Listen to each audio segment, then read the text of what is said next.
A todos.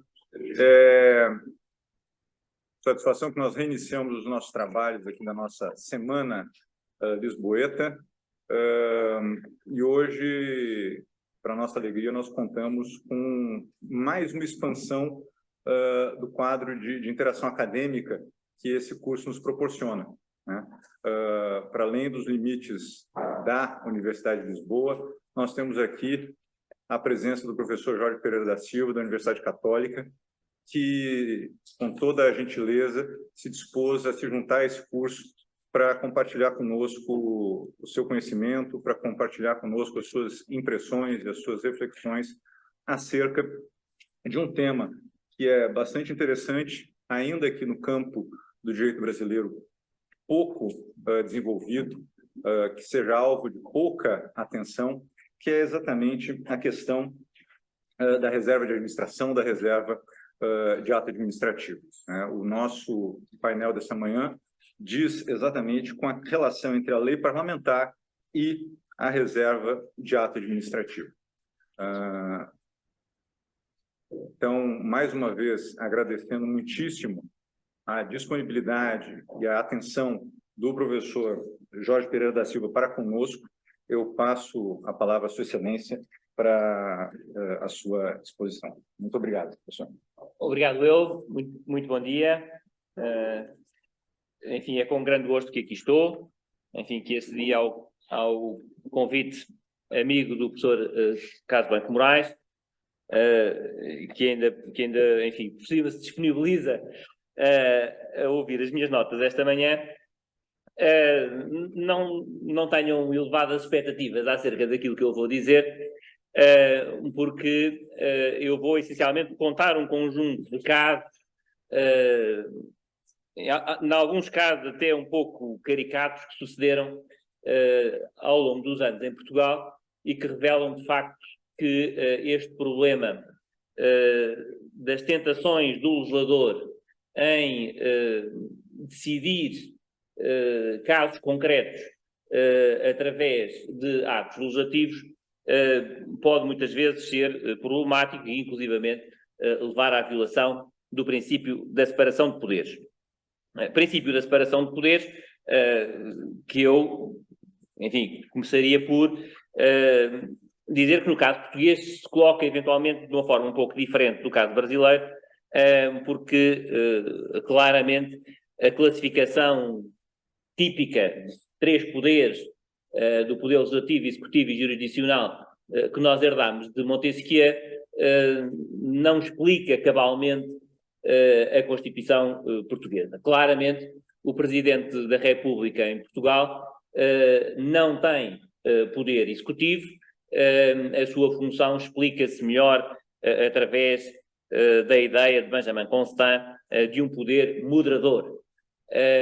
E, por outro lado, temos também no Governo uma ampla competência legislativa, o que faz do Governo um órgão que exerce função executiva, seguramente, função legislativa e também a função política em sentido estrito. E, portanto, é de todos os órgãos do sistema português aquele que é mais multifuncional, porque os tribunais só exercem a função jurisdicional, a Assembleia da República exerce a função política e a função legislativa, o Presidente só exerce a função política e o Governo tem esta tríplice qualidade de órgão da função legislativa, da função executiva e também da função política em sentido estrito. Bom, mas então, que casos é que eu trago aqui hoje para a nossa reflexão? E são casos, alguns deles já antigos, mas também, como verão, algo curiosos. O primeiro caso remonta a 1991 e é o caso de um decreto-lei do Governo em que se decide que um escritor, filósofo português, Agostinho da Silva, é reintegrado na função pública. Ele tinha sido um opositor do antigo regime e, imaginem só, em 1935 tinha sido tinha sido demitido da função pública por ato político e em 1991 o Governo, através de um decreto-lei, decide reintegrá-lo na função pública como professor catedrático e imediatamente, porque a idade assim o impõe, passá-lo à situação de aposentação. E, portanto, temos aqui um decreto-lei que tem um destinatário único, enfim, o doutor Jorge Agostinho Batista da Silva, que é reintegrado nos quadros do Ministério da Educação e imediatamente aposentado com todos os direitos inerentes. Bom, porque é que ele, estamos a falar de 1991, porque é que ele em 1974, 1975, quando foram reintegrados ao abrigo de um regime geral e abstrato, várias outras pessoas que tinham sido, enfim, demitidas da função pública por razões políticas, porque é que ele não foi reintegrado nessa altura? Não foi porque não fez o requerimento. Conhecendo o personagem, era um personagem um pouco teimoso e, portanto, não queria fazer o requerimento e não fez o requerimento. E, portanto, não foi reintegrado.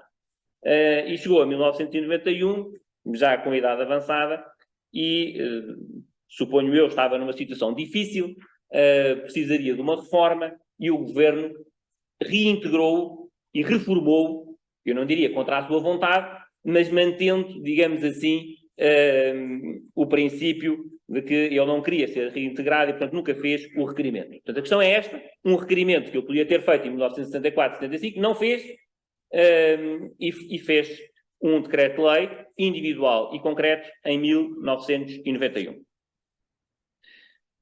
Outra situação, um pouco depois, 1996, era primeiro-ministro na altura António Guterres. António Guterres, hoje secretário-geral das Nações Unidas, tinha feito uma campanha eleitoral cujo lema principal era amor pela educação. Creio que era assim. Amor pela educação. Havia uns cartazes brancos muito grandes, com um grande coração cor-de-rosa no meio. Amor, paixão pela educação. Era assim. Paixão pela educação e, portanto, este era verdadeiramente o mote da campanha. Não teve maioria absoluta e, relativamente pouco tempo depois, a Assembleia da República aprovou uma lei a aumentar o número de vagas no ensino superior, número que era fixado por despacho do ministro, não me recordo agora se era ministro da Educação, se era ministro do Ensino Superior.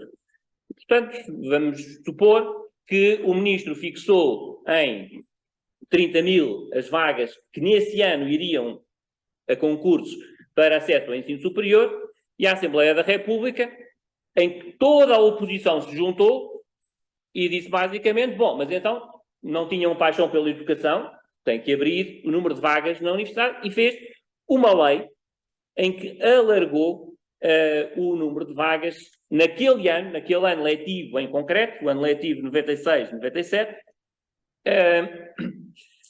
para entrar em vigor imediatamente. O Presidente da República, na altura, suscitou a questão da inconstitucionalidade. O Tribunal decidiu, em parte pela inconstitucionalidade, mas não com base no princípio da reserva de administração, nem com base no princípio da separação de poderes. Encontrou aqui uma desigualdade entre grupos de concorrentes e disse que o diploma violava o princípio da igualdade. Se acham estes casos curiosos, em 1998,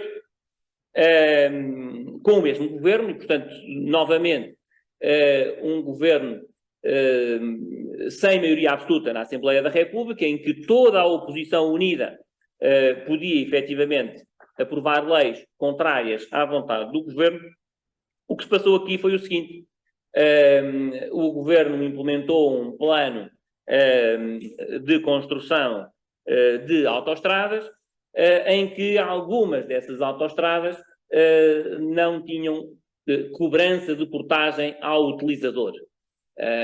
aquilo que se chamava e ainda se chamam PPPs, parcerias público-privadas, em que, no fundo, os automobilistas passam e a conta da portagem é enviada para o Estado pagar.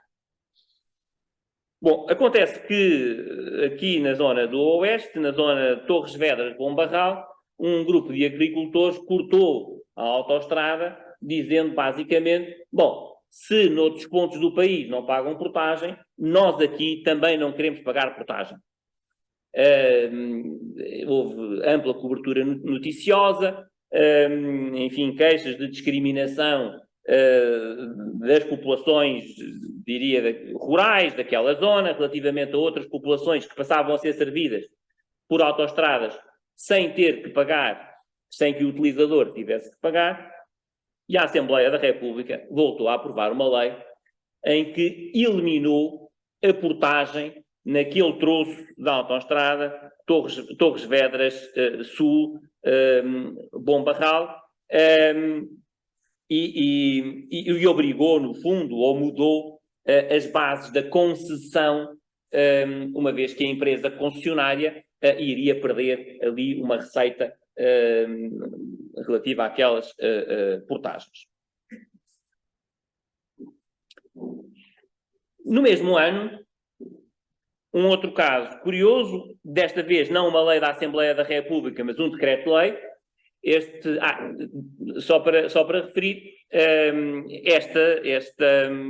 esta lei também foi ao Tribunal Constitucional, enfim, gerou bastante discussão, mas em última análise não houve declaração de inconstitucionalidade. 1998, um outro caso, desta vez um decreto-lei do Governo, em que se concedia, a título, digamos assim, ímpar, a José Saramago, que tinha ganhado o Prémio Nobel da Literatura, se concedia a José Saramago uma condecoração que, nos termos da Lei Geral das Ordens Honoríficas Portuguesas, era reservada a chefes de Estado estrangeiros.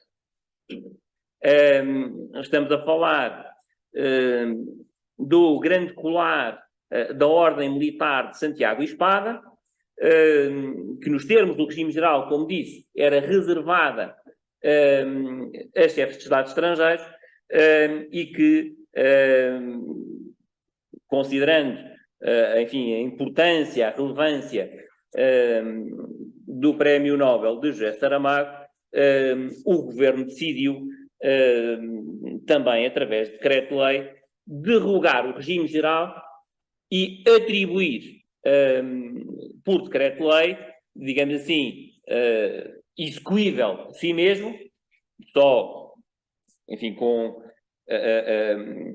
enfim, para além disto, era apenas necessário o Presidente da República impor o grande colar a José Saramago, decidiu, então, atribuir esta condecoração,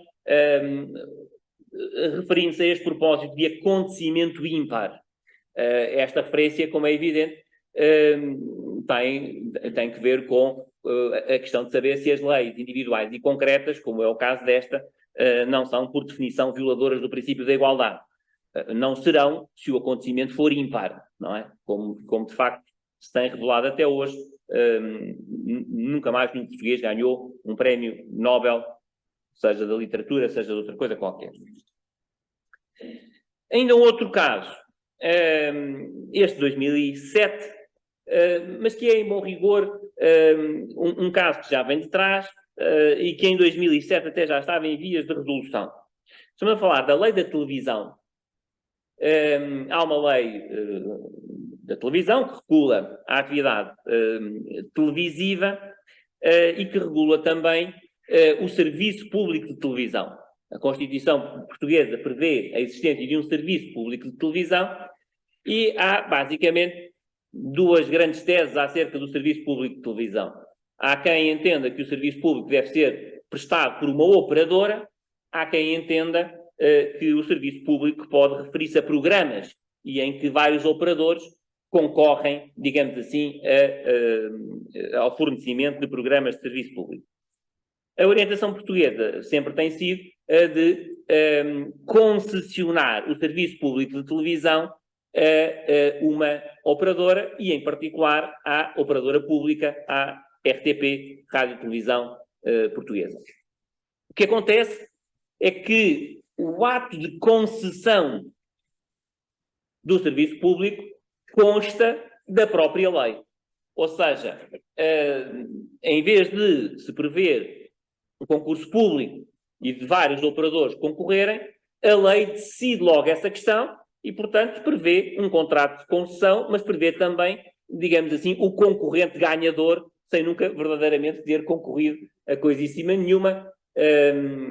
Não, enfim, nunca houve outro operador de serviço público, senão a particularidade aqui, relativamente a outros casos, é que o ato administrativo, o ato individual e concreto, é um ato de adjudicação de um contrato de concessão de serviço público. Mais recentemente ainda, 2011,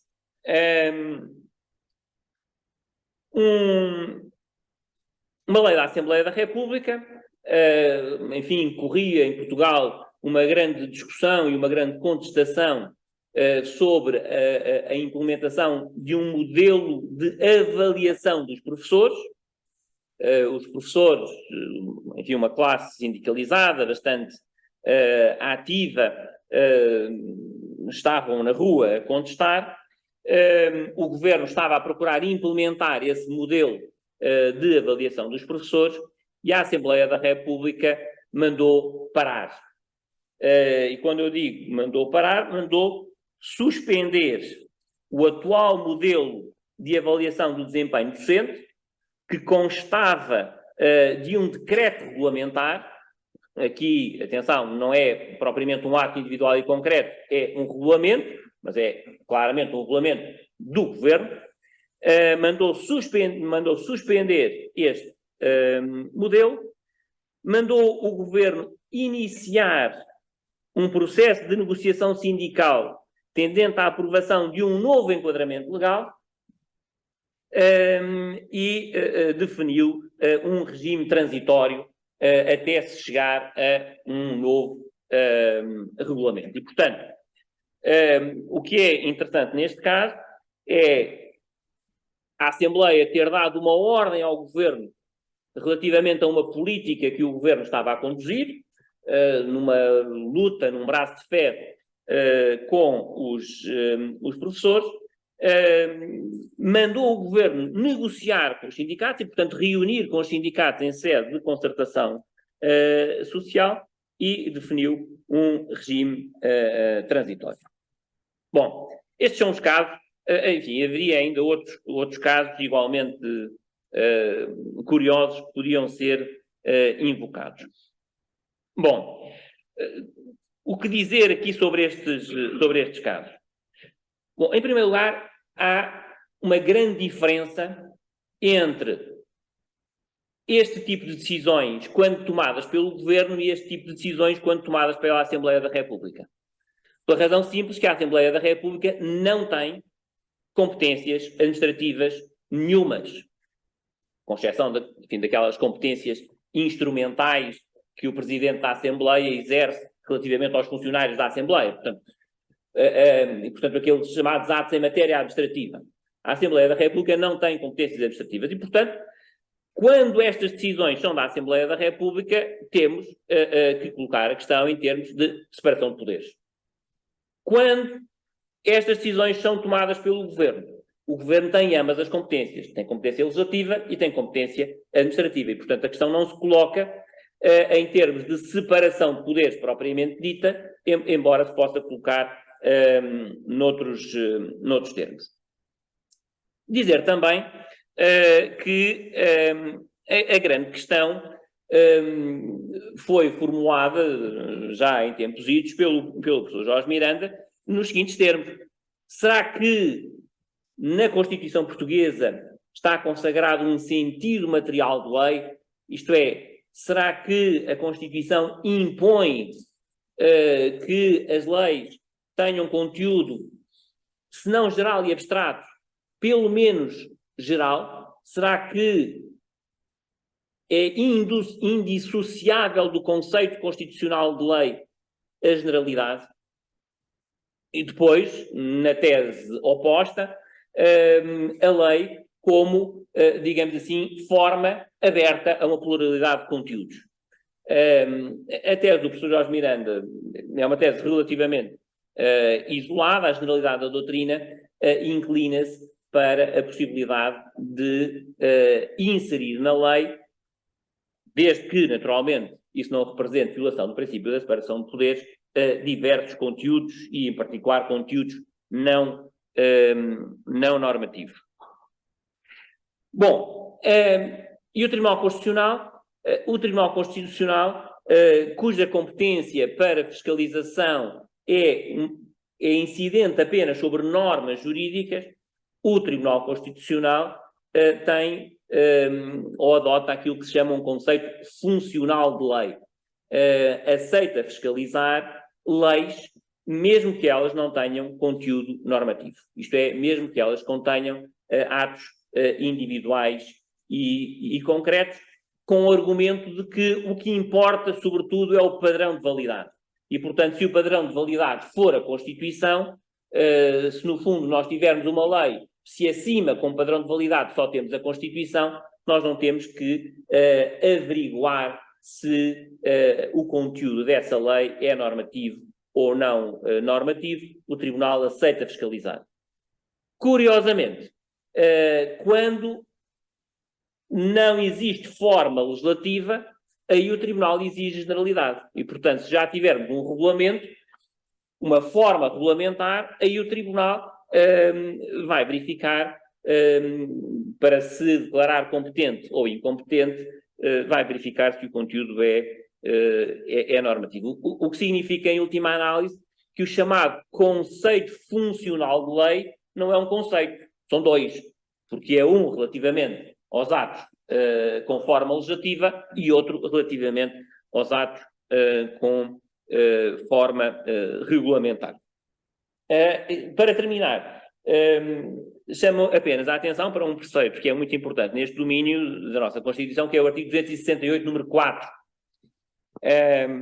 O artigo 268, número 4, vem, a propósito dos direitos e garantias dos administrados, vem dizer que é garantida aos administrados tutela jurisdicional efetiva dos seus direitos ou interesses legalmente protegidos, incluindo, nomeadamente, o reconhecimento desses direitos, independentemente da sua forma. Ou seja, os administrados podem sempre impugnar todos os atos administrativos, independentemente da sua forma. E este independentemente da sua forma tem sido interpretado como quer a forma seja forma de ato administrativo, quer seja forma de decreto-lei, quer seja forma de lei, quer seja forma de decreto legislativo regional, e, portanto, a forma aqui não importa. Bom, o que significa que os tribunais administrativos têm que se considerar competentes para a impugnação de um ato administrativo que conste de uma lei. Por exemplo, a concessão ou a atribuição da concessão a uma determinada empresa de um contrato, seja ele qual for, certo? Um contrato administrativo, seja ele qual for. Bom, e portanto há aqui neste 268, número 4, uma desconsideração da forma. Se a forma for legislativa, este ato pode ser sindicado por causa da forma junto do Tribunal Constitucional, mas por causa da substância junto dos tribunais administrativos.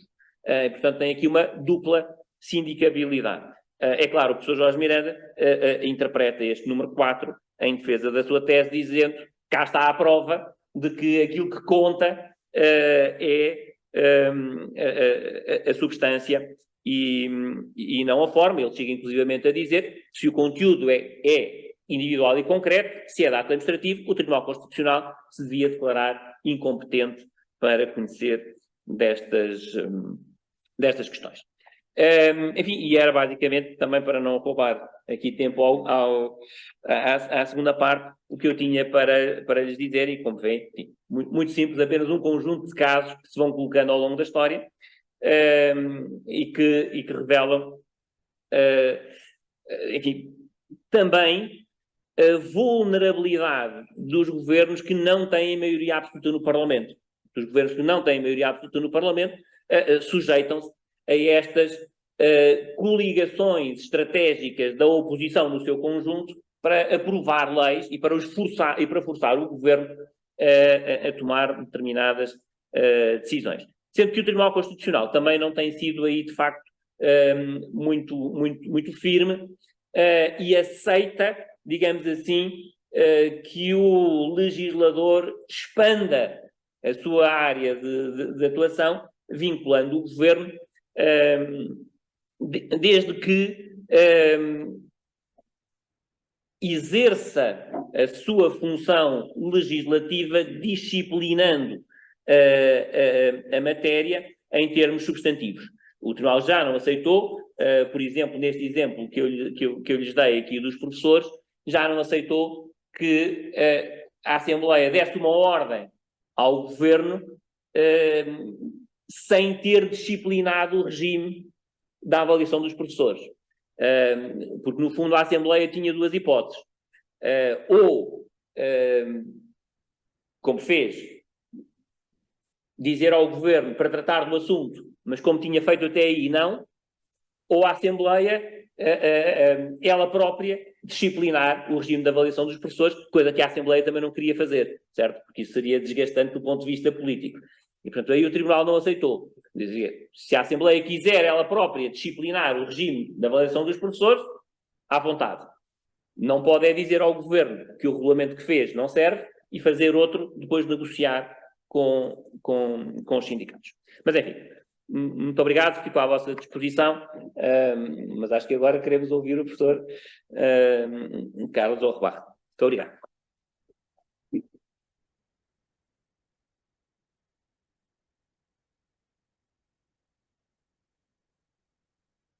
Bem, de novo, muito bom dia.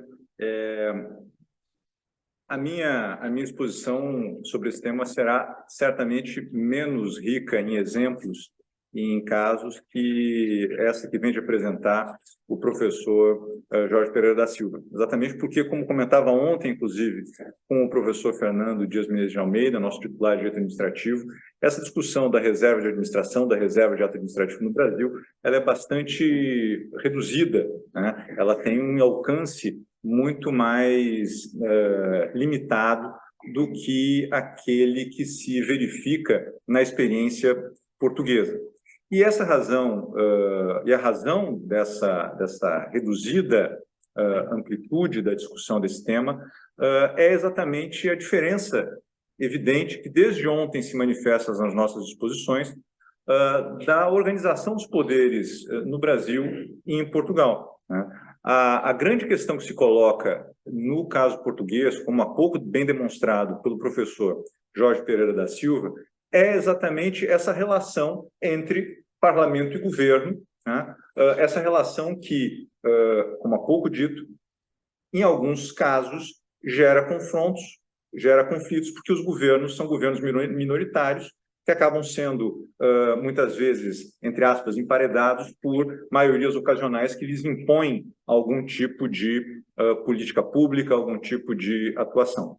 Na nossa dinâmica de um presidencialismo ainda muito vinculado à tripartição dos poderes, em que a lógica da proeminência da lei ainda se verifica, essa discussão perde um pouco de relevo. Não vou recapitular toda a análise que ontem foi aqui feita brilhantemente pelo professor Pedro Sanches e as breves menções que fiz em seguida às peculiaridades do Brasil, mas eu gostaria de exatamente, até para destacar a sequência das nossas matérias e a dinâmica, a lógica do nosso curso, lembrar exatamente esse ponto de partida, que é o ponto de partida de que nós ainda vivemos numa separação de poderes cristalizada na Constituição de 88, muito próxima do modelo mais clássico, da teoria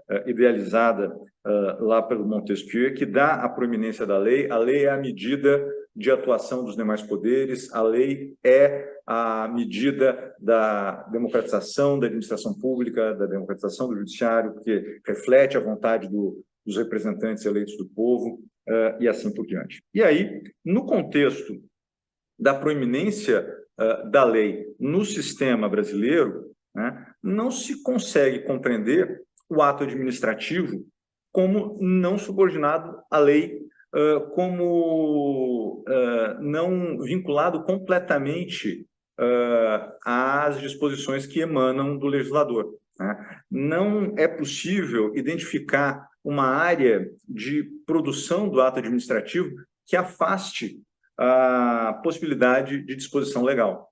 Ou seja, não existiriam áreas próprias do ato administrativo que ficariam infensas à ingerência do legislador.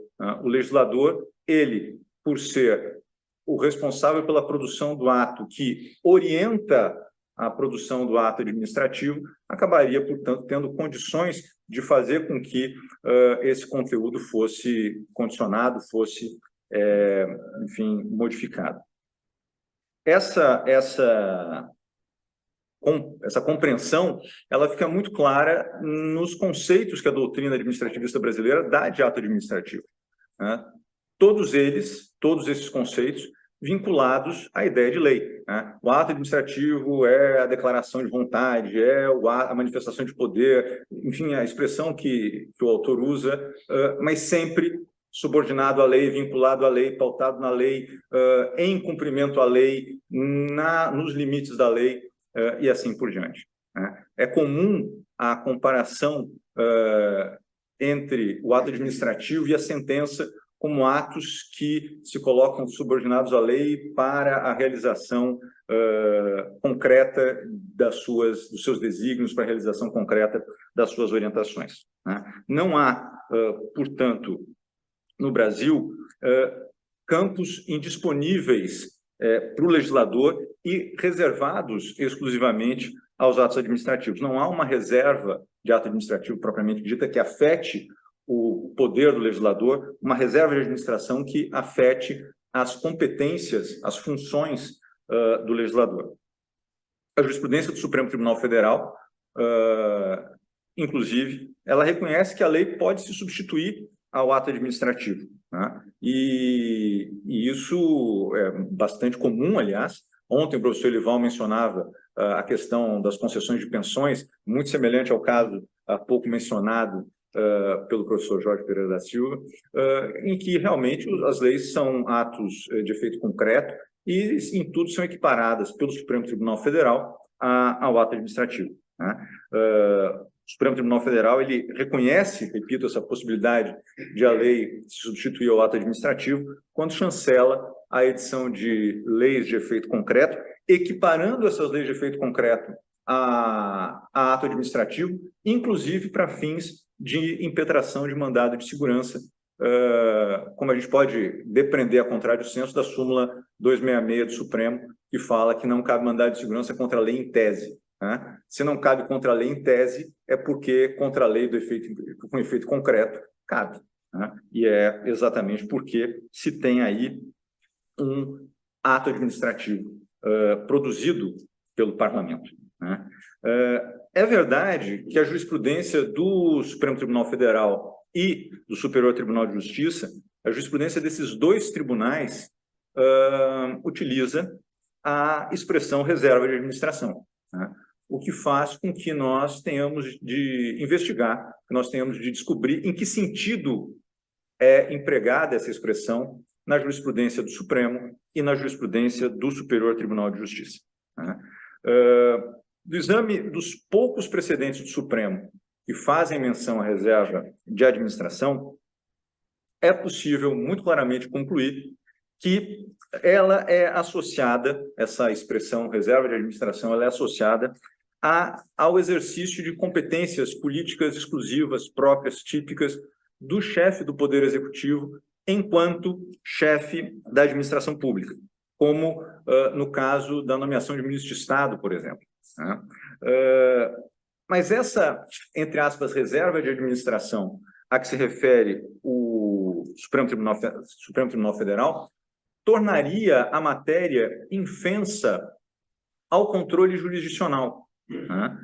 Não se tratando de uma reserva em relação ao legislador, né? É uma reserva quanto à própria atuação do tribunal na sindicabilidade do ato que é produzido pelo chefe do Poder Executivo, né? Sindicabilidade essa que é, em alguns casos, levada em consideração, é reconhecida em situações extremas, e nós temos aí, na jurisprudência, alguns casos bastante emblemáticos de controle de atos dessa natureza, por mais que existam essas menções à reserva de administração. E basta lembrarmos a decisão relativa à nomeação do presidente Lula para ministro-chefe da Casa Civil durante o governo Dilma Rousseff e a nomeação da deputada Cristiane Brasil para ministra do Trabalho na gestão do presidente Michel Temer. Então, a jurisprudência do Supremo utiliza essa expressão, mas não utiliza por sentido que nós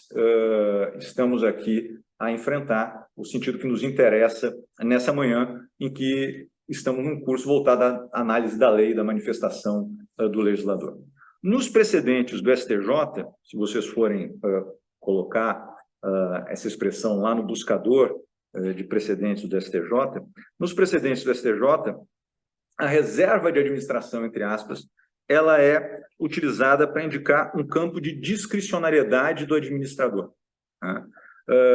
Que igualmente, campo de discricionariedade esse, que igualmente seria infenso, não seria passível de controle jurisdicional. Nada aqui relaciona essa expressão com vedações à atuação parlamentar.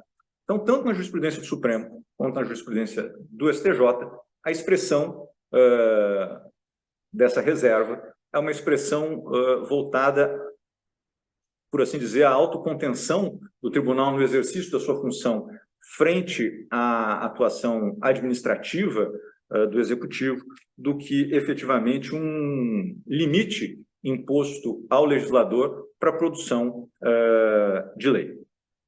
E aí a questão que surge é a seguinte, né? Que é a questão que se encontra no cerne dessa discussão da reserva de administração, da reserva de ato administrativo, que é a possibilidade de ingerência constante, permanente e total do parlamento, do legislativo, nas ações do executivo enquanto administração pública, né? Constatado que essa expressão reserva de administração ela não se coloca na nossa jurisprudência e na nossa lógica da separação de poderes, na nossa compreensão do que é ato administrativo como limitadora da ação legislativa, haveria, então, no Brasil, a possibilidade de uma ingerência, repito, constante, ampla, do legislativo nas ações do executivo enquanto administração pública, né? Poderia o legislador invadir de modo corriqueiro o campo de orientação própria das autoridades administrativas, né? Essa questão, no direito constitucional brasileiro, ela é solucionada de um modo mais simples, de um modo talvez mais simplório, né? Que é exatamente um mecanismo de processo legislativo, né?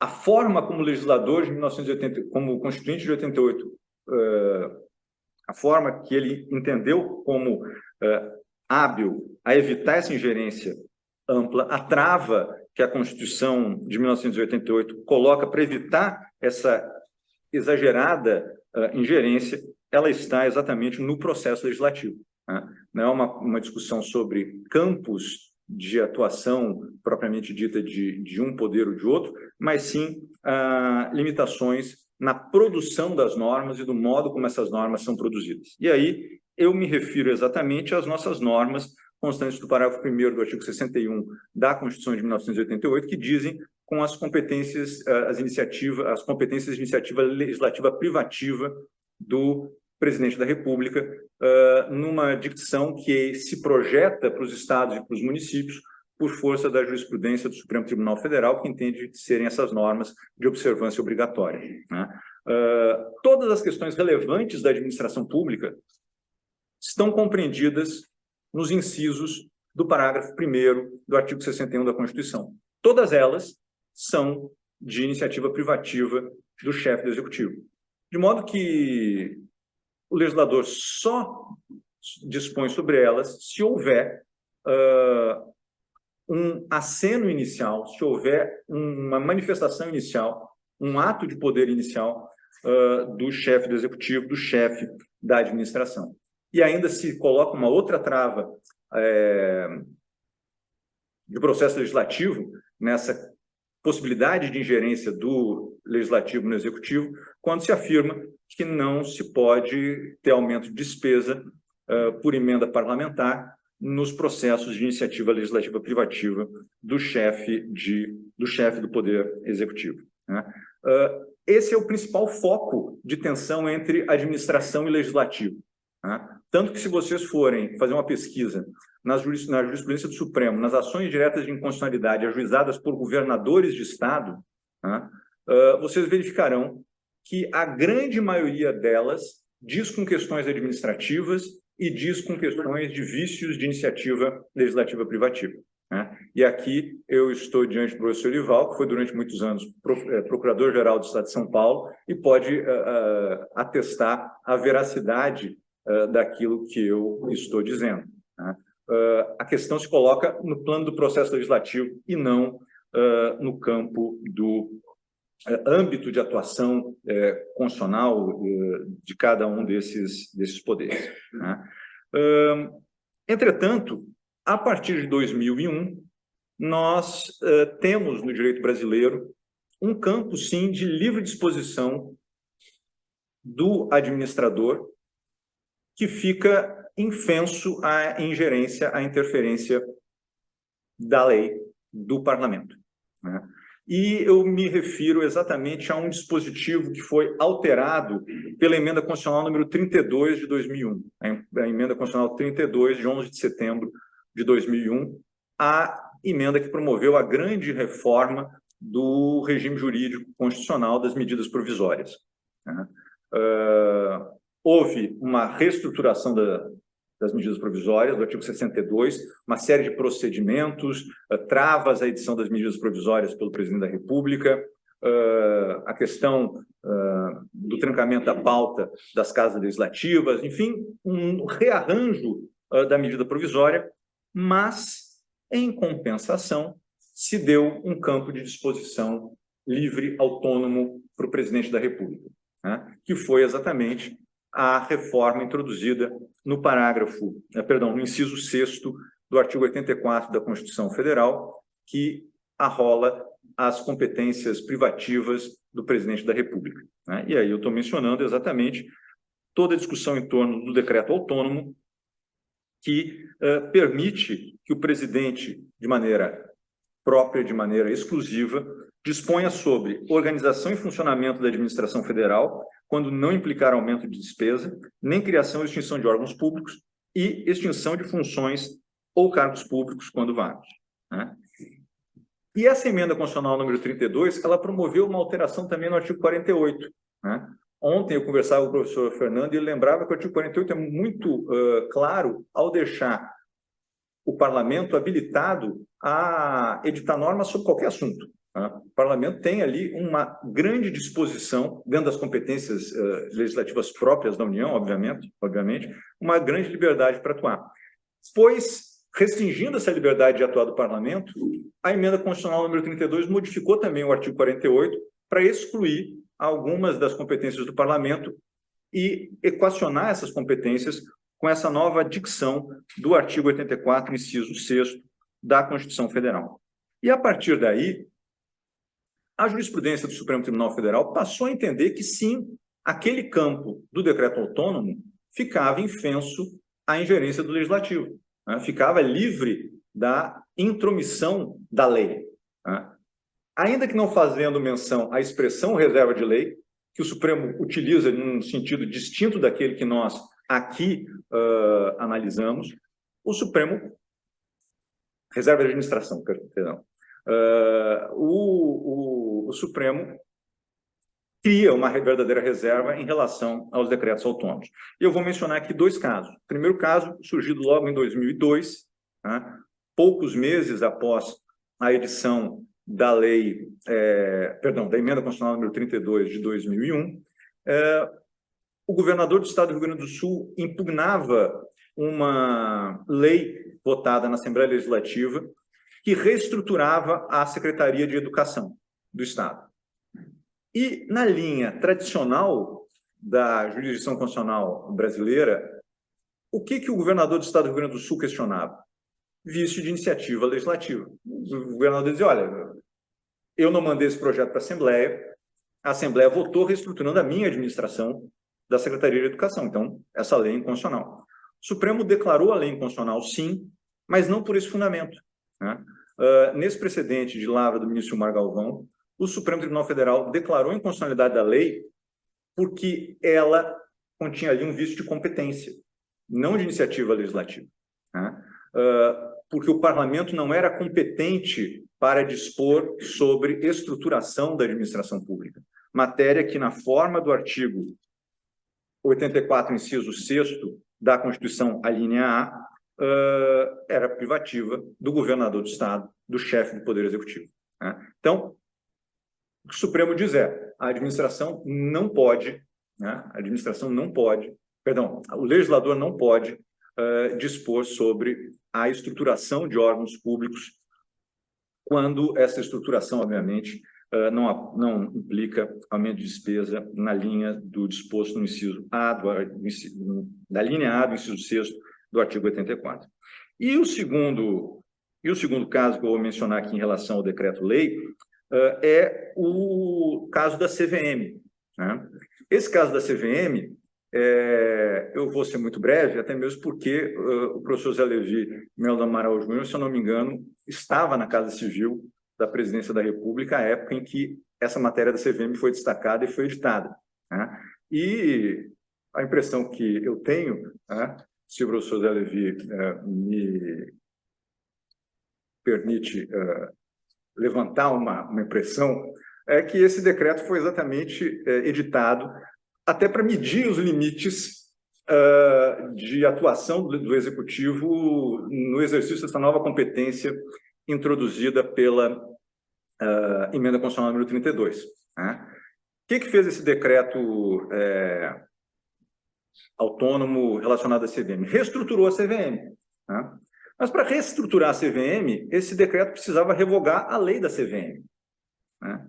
Então, a questão era a seguinte, era um decreto que, na prática, revogava uma lei. Né? E esse decreto foi impugnado perante o Supremo Tribunal Federal. Se eu não me engano, a ministra Ellen Grace era a relatora desse processo. Né? Foi, exatamente. Começar, é isso. Ellen Grace no começo, depois Lewandowski, e esse decreto, enfim, foi igualmente chancelado pelo Supremo Tribunal Federal, né? Demonstrando que esse campo de organização das estruturas administrativas fica no campo de disposição do Executivo, livre de ingerência do legislador, podendo até mesmo um decreto-lei, dada a mudança das competências, revogar uma lei. Por fim, para concluir, que já falo demais, há um recente, né, de 6, 7 anos, um recente entendimento do Supremo Tribunal Federal quanto a uma reserva também relacionada à administração, que é uma reserva relacionada à atividade regulatória de algumas entidades independentes, de algumas agências criadas a partir de 1998. Ontem, à tarde, o professor Pedro Sanches e eu fizemos considerações sobre o poder normativo de agências, e eu até destaquei que não me deteria muito esse assunto ontem, porque hoje eu retomaria a questão das agências. E o faço aqui rapidamente também para destacar 2 precedentes do Supremo em que houve o reconhecimento de uma reserva de regulação, né? Que alguns votos chamam de reserva de administração também. né? Quais são os dois casos? Os dois casos são a ação direta de inconstitucionalidade 5501, de relatoria do ministro Marco Aurélio, e a ação direta de inconstitucionalidade 5779, que tinha como relator originário o ministro Nunes Marques, mas que teve como redator de acórdão o ministro Edson Fachin, líder da corrente majoritária, né? Que casos são esses? O caso, primeiro, a DIN 5501, é o caso da pílula do câncer, né? Lembram vocês dessa discussão, que há uma substância em estudo, polêmica, a Anvisa, que é o órgão regulador da vigilância sanitária, não dá autorização para comercialização e para utilização desse produto para os pacientes com câncer, e vem uma lei do parlamento que diz: fica autorizada a utilização do composto, e é um nome técnico que eu não vou saber aqui reproduzir, aos pacientes acometidos de, enfim, de câncer. E aí, a Associação Médica Brasileira entra com uma ação direta de inconstitucionalidade, dizendo exatamente que aquilo refoge ao âmbito de disposição do parlamento, porque aquilo é uma matéria técnica, tem que ser tratada pelo órgão técnico que foi criado para tanto dentro da estrutura da administração pública brasileira, no caso, a Agência Nacional de Vigilância Sanitária, né? E o Supremo vem e declara a inconstitucionalidade desta lei com base nessa reserva de regulação que o parlamento teria extrapolado a sua competência na disposição de matérias legislativas. E a DIN 5779, utilizando já o precedente da ação direta 5501, diz respeito aos anorexígenos, né, aos remédios para emagrecimento, que também foram liberados por lei. A lei é, artigo 1º, ficam liberadas a utilização e a comercialização das substâncias anorexígenas tais, né? E, pelo mesmo fundamento, se estabeleceu a impossibilidade de disposição por parte do parlamento desse assunto. Qual é o problema que me parece aqui existir nessas duas decisões, né? Em primeiro lugar, nós temos aqui uma estrutura de vigilância sanitária, uma estrutura administrativa que retira sua competência inicial exatamente da lei, né? Ela não tem sede constitucional, não existe nenhuma agência que tenha sede constitucional, ainda que a Constituição faça menção a dois órgãos reguladores, o órgão regulador do petróleo e o órgão regulador das telecomunicações. Mas, e isso é uma discussão que os administrativistas tiveram lá atrás, mas quando fala órgão regulador, não está dizendo uma agência independente dotada com as características X, Y e Z e a qual eu atribuo um poder normativo exclusivo para dispor sobre essa determinada matéria. Então, no fundo, o que a gente tem aqui é um salto, não só em relação ao que o parlamento pode ou não pode fazer, mas também um salto bastante significativo, e não sei se suficientemente refletido, sobre a própria conformação jurídica desses entes reguladores. O que faz com que nós venhamos a nos questionar se essa decisão, ou se esse entendimento supremo, serve para esses casos extremos, quase caricatos, do parlamento liberando substâncias químicas que são potencialmente lesivas à população, né? Ou se em outras circunstâncias esse mesmo entendimento vai prevalecer, ou se isso aqui é um casuísmo da jurisprudência do Supremo. Como esses casos são muito recentes, muito específicos e poucos, essa avaliação é uma avaliação que eu não posso de pronto fazer, mas que fica na nossa mente para reflexões futuras, né?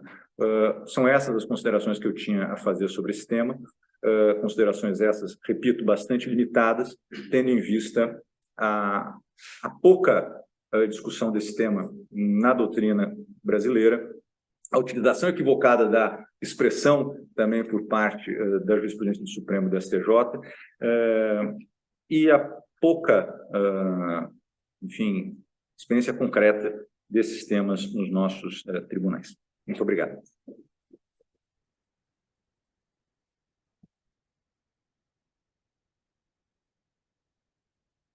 Alguma... Professor Vamos, professor Ricardo Pereira, entendemos muito aqui, mas durante a palestra me veio uma perspectiva diferente, uma dúvida diferente da perspectiva da reserva da administração, que é no Brasil o avanço dos suportes auxiliares do Poder Legislativo, que são os tribunais de contas, o Tribunal de Contas da União, do Estado, dos municípios. Eu vou botar 3 casos reais, concretos, especialmente no Tribunal de Contas do município de São Paulo, que é a perspectiva deles imporem em edital de licitação se o licitante pode ganhar ou não em mais de um lote. Então, a suspensão do edital de licitação chega nesse detalhe no Tribunal de Contas do município, inclusive uma resolução não muito recente, mas faz 2 anos, e todo aditamento contratual, todo reequilíbrio tem que ser submetido previamente ao Tribunal de Contas do município. Inclusive também criando um termo de ajustamento de gestão, que é o Tribunal de Contas assinando junto com a Prefeitura de São Paulo determinada política pública. Como se dá essa reserva da administração com uma atuação tão forte de um órgão, teoricamente, auxiliar do Poder Legislativo, que não tem função jurisdicional e não tem uma função legislativa?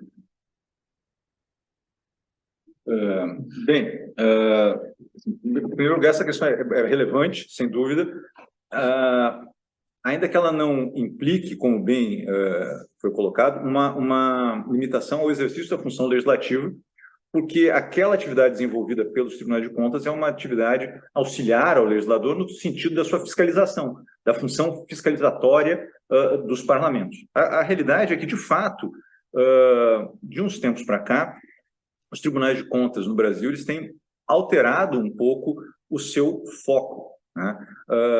A Constituição de 1988, a partir do artigo 70, que cuida da fiscalização contábil e orçamentária, fala que aos tribunais de contas cabe a fiscalização contábil, orçamentária e operacional da administração pública, né?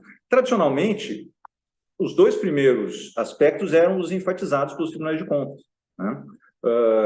Analisar se o procedimento foi bem feito, se o dinheiro foi gasto, se a prestação de contas está correta, mas de pelo menos uns 10 anos para cá, a partir de um movimento do Tribunal de Contas da União que se espraiou para os tribunais de contas dos estados e para os tribunais de contas dos 2 municípios que nós temos, Rio e São Paulo,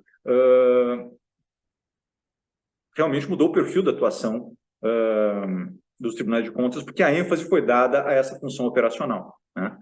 Ou seja, o Tribunal de Contas passou a querer fazer uma fiscalização do modo como a administração gere os assuntos públicos, né?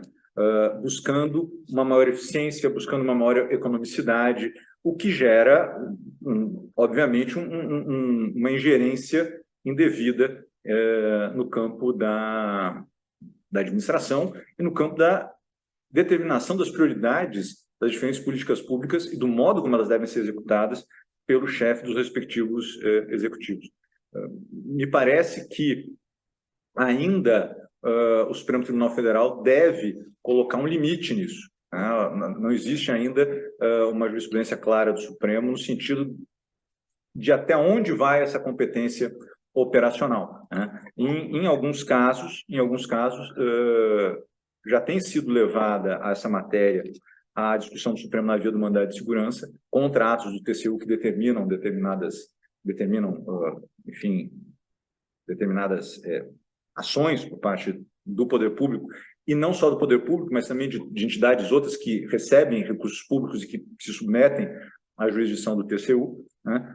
Mas, de fato, isso como diz o ministro Gilmar, eu acho que o Supremo Tribunal Federal tem um encontro marcado com essa competência de controle operacional dos tribunais de contas, que, sem dúvida, geram algum tipo de limite ou algum tipo de embaraço à gestão administrativa desenvolvida por aqueles que são eleitos para tanto, que são, enfim, titulares dessas funções. Diga, professor. já que eu fui citado pelo senhor doutor Ricardo, a leitura que o professor Carlos fez sobre o precedente mais recente sobre o decreto autônomo, me parece que é exatamente isso. E aí, duas pequenas curiosidades. Se eu não estou enganado nos números, até são duas ações diretas próximas às que o professor Carlos mencionou. A do ministro Gilmar e a da ministra Ellen. Depois do Lewandowski. A primeira, do Gilmar, salvo engano meu, é a ação direta 2806. Eu acho que é isso aí. E ela tem uma curiosidade. O ministro Gilmar dá absolutamente barato. O decreto autônomo existe, é regular, ponto, acabou. A decisão dele mesmo, penso eu, ela é mais interessante no aspecto federativo. Uhum. Ele transita Sim. de maneira obrigatória a lógica do decreto autônomo para estados, eu acho que eu posso dizer para municípios. Isso tem acontecido de maneira limitada, acontece, mas tem acontecido. A outra ação direta, essa sim é sobre o conceito. Existe o decreto autônomo, é ele constitucional, a introdução dele pela emenda 32 é constitucional. Essa foi decidida na outra ação direta, salvo engano, é a ação direta 2601. E é recente o julgamento, é de 2021. Inclusive, até o Adriano fez uma ação oral quanto do julgamento de mérito dela. Essa coincidência que o Adriano está aqui. E eu termino dizendo exatamente o seguinte, para corroborar o que o professor Carlos falou. Foi um teste.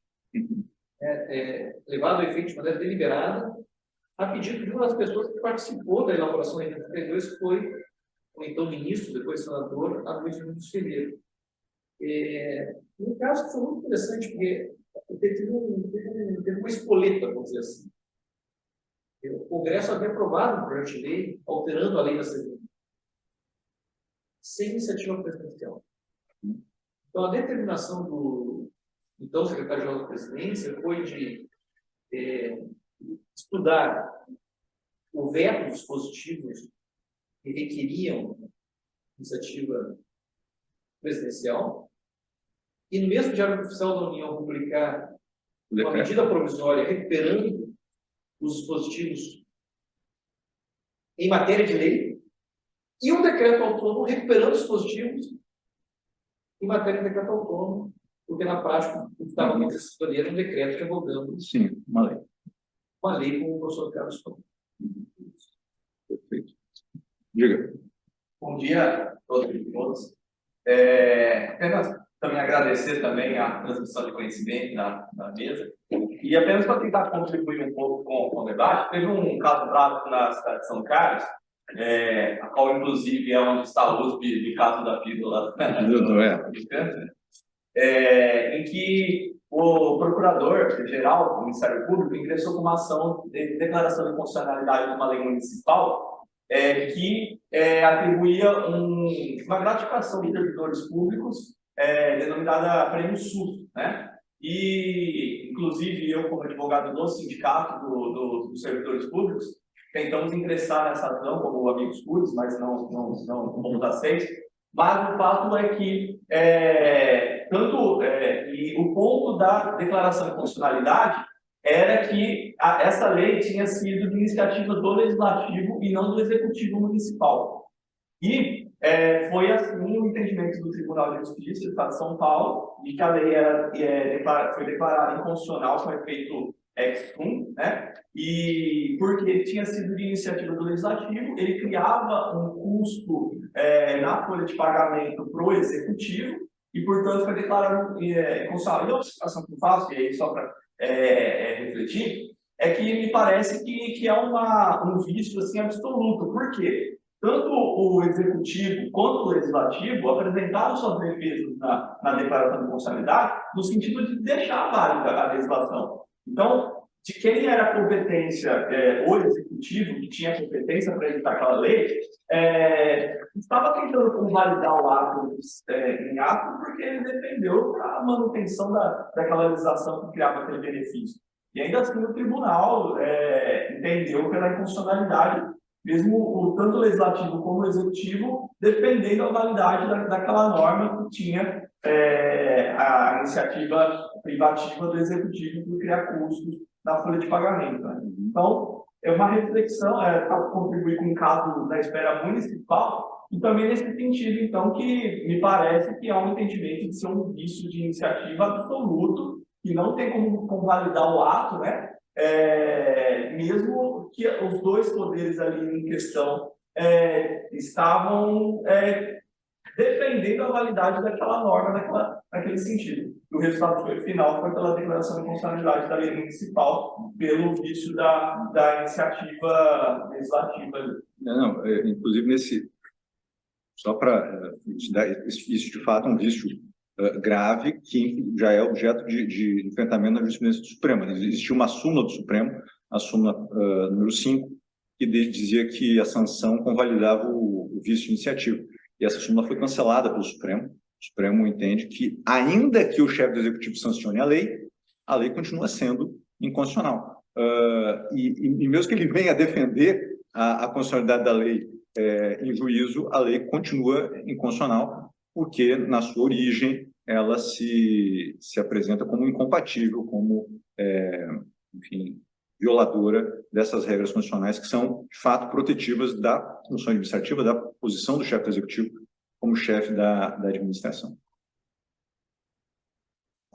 Exatamente, teve esse setor do veto, da sanção, mesmo a sanção não convalidada. Essa questão do vício de iniciativa é o que mais teve em termos de legislação estadual e mesmo municipal, em sede do Constitucional do Supremo.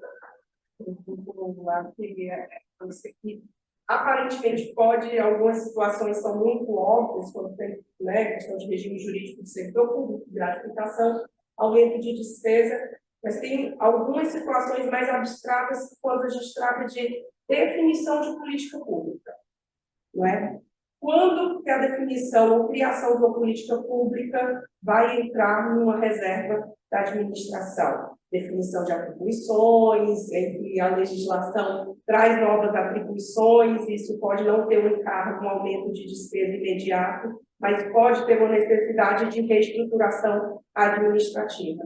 E aí, qual seria a sua opinião em relação a esse, vamos dizer, política pública e reserva de administração? Qual seria o papel do legislador e qual seria o papel do executivo na definição dessas políticas públicas?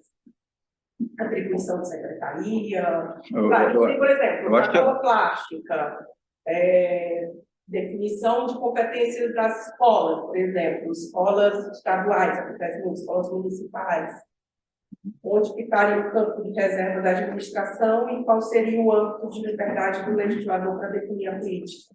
Se a gente vai pegar o modelo do Decreto-Lei 267, um órgão público, ele é uma unidade de atuação da administração dotada de recursos humanos e materiais para a consecução de uma competência definida em lei, né?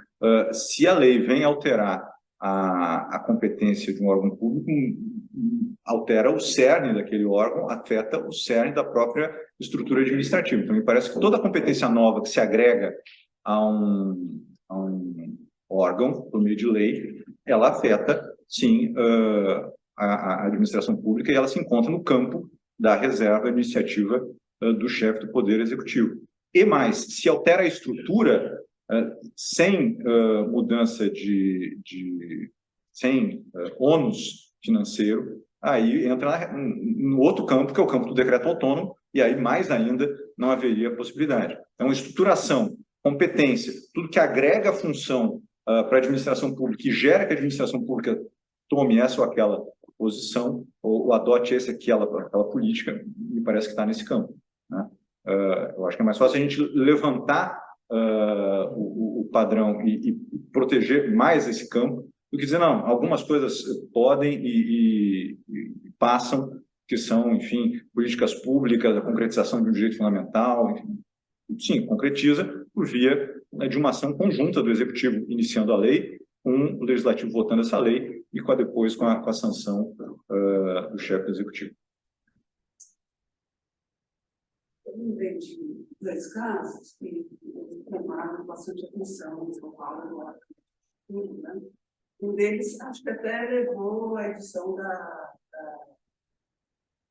uma tese de introdução geral sobre os limites, sobre a iniciativa legislativa do chefe do executivo. Né? Um deles trata da edição da obrigação de instalação de câmeras em salas de aula. A lei obrigou que fossem instaladas câmeras para filmar os alunos, para em sala de aula. Era uma medida de proteção dos alunos, dos professores e tal. E isso também entendeu que era constitucional, a lei. Mas discutiu o assunto sob o ponto de vista da iniciativa legislativa. Entendeu que não havia iniciativa. E eu acho que foi esse caso que deu até origem à senhora da tese de federal, de 1907. Que apenas no caso de que a reestruturação de órgãos, a atribuição de competências, existe aí uma iniciativa reservada ao presidente da República. Isso choca o administrador, porque interfere no como você garantir a segurança dentro das escolas. Que instrumentos nós vamos utilizar para garantir a segurança e a proteção? E, no outro caso, definir o número de alunos também em sala de aula.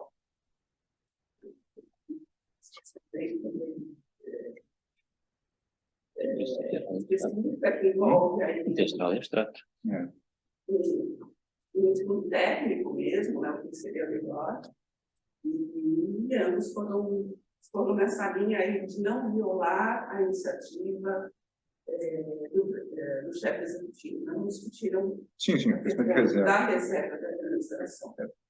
Agora, o Tribunal de Justiça do Estado de São Paulo vai muito na linha da reserva da administração.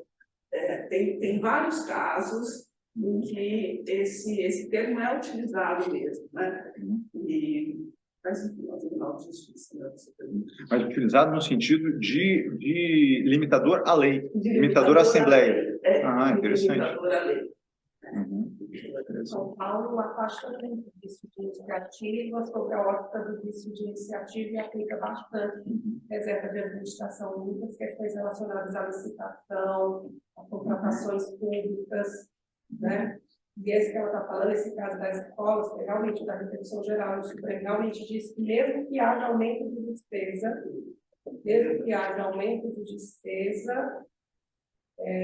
se não houver alteração nas atribuições ou na estrutura e nem no regime jurídico dos servidores, não tem vício de iniciativa.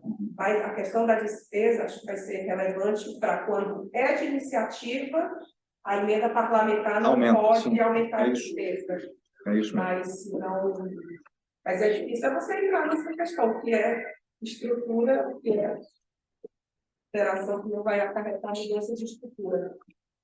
Perfeito. Eu acho que já temos um tempo significativo. Perdão, eu pensei que o senhor estava me... Não estava Não quero lhe cortar, professor. Vamos fazer uma pausa para aqui para a pausa para café, para não interrompermos a próxima sessão. Não, após a intervenção do professor da Silva,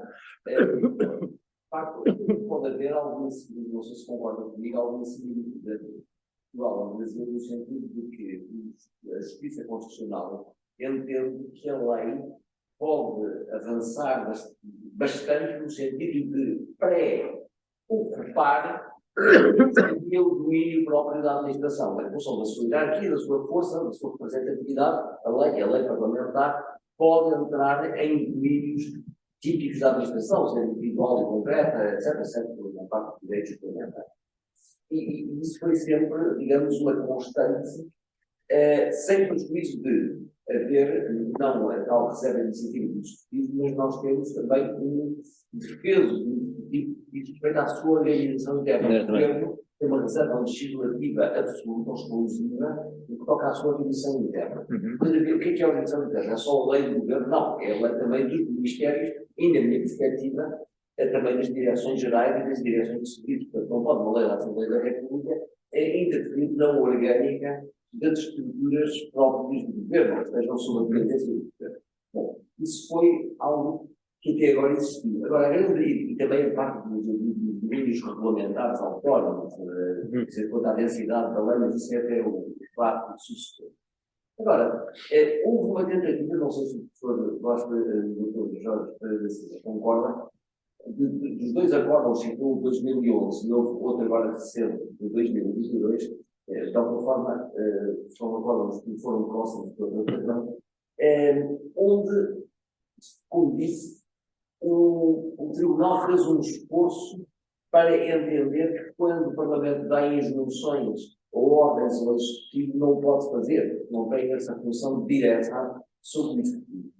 Mas não vai muito para além disso. Sim, não vai muito para além disso. Não vai dizer, houve pessoas que talvez tenham embandeirado em ata de 2011, Sim. dizendo que ia haver uma relação copernicana em relação àquilo que era a Comissão Transicional. Portanto, aquilo que se verificou foi relativamente limitado. Foi não obrigar o governo a negociar com sindicatos, não alterar por via legislativa substitutivamente um ato administrativo, houve a questão do regulamento, não é? Mas não muito mais do que isso. Não sei se concorda. Sim, concordo. Eu aliás, estava a pensar aqui nos últimos dois exemplos que foram dados pelo meu colega de mesa e a transpor aqui para a realidade portuguesa sobre os medicamentos e a autorização para a comercialização de medicamentos. Eu diria que o Tribunal Constitucional Português diria qualquer coisa do género.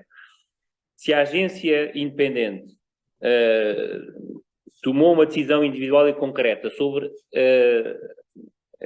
negativa, dizendo que não se pode comercializar este medicamento, o legislador não pode revogar essa decisão dizendo que aquele medicamento pode ser comercializado. E, portanto, aí violaria o princípio da separação de poderes. Mas o legislador pode criar um regime que implica que aquele medicamento pode ser comercializado. Não é? E, portanto, pode disciplinar de outra maneira a comercialização de medicamentos exatamente com esta consequência. O que não pode é dizer a administração fez mal, tem que fazer de outra maneira. Mas pode, no fundo, avançar por este campo de regulamentação técnica, legislando e obrigando a administração a fazer uma coisa diferente daquilo que tinha feito antes. E, portanto, não podem manter aquela matéria como decisão da administração, substituindo-se a administração naquele caso concreto, mas pode perfeitamente regular materialmente aquele domínio, chamando-o para o campo legislativo e afastando ou reduzindo muito a margem decisória da administração.